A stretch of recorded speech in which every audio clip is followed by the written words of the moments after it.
खेसारिया तो भैया के जितावे के बाद अब खेसारिया तो भैया के जितावे के बाद विधायक बनावे के बाद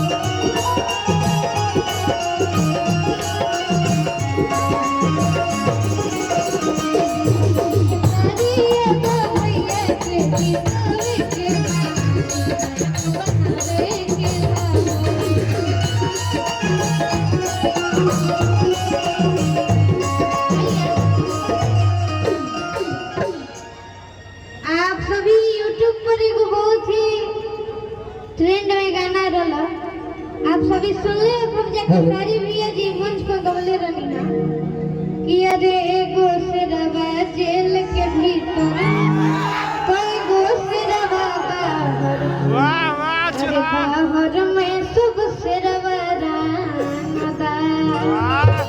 रघु बाबू लेकिन वो गत चाहे